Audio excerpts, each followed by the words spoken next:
Hello there, my name is Nick Magnelli, and this is the first video of the Cosmolopology. In this video I'm going to put forth a definition, I'm going to put forth an assumption based on that definition, and then I'm going to argue on behalf of the first claim of the Cosmolopology. Okay, the definition that I'd like to put forth is that of rational argumentation. Okay, so I'm going to define rational argumentation as the process of rejecting falsehoods and accepting truths by which one can approach, believe, and know the underlying truth. Okay, so that's just a definition there. The first assumption of my entire argument is quite a simple one.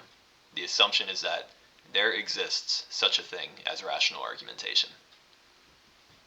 Okay, so now I hope you're thinking, wait a second, that's really obvious. But this does have a pretty strong implication, because if there is such a thing as rational argumentation, then that means that there is some set of underlying laws that dictate how we can go about knowing the truth, and furthermore, therefore, there is an underlying truth. So that's actually the first claim. So we're assuming that there is such a thing as rational argumentation. The first claim that I'd like to argue to you is that there is such a thing as an underlying truth. Okay, so why do I think that? Okay, well, consider the following statement. There is no truth.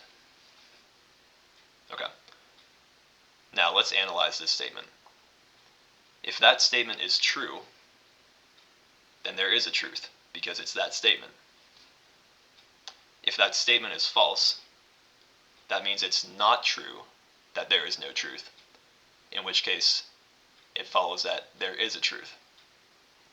So just by considering that one statement, what I'm trying to show is that no matter whether it's true or false, you necessarily find that there is an underlying truth.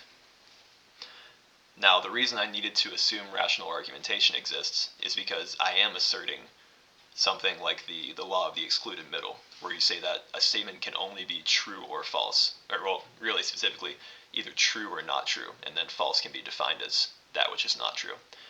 So what that means, though, this is really interesting, is that if all of that made sense to you, that means that there is something that's already internalized within you that allows you to understand what rational argumentation is, and furthermore that it exists.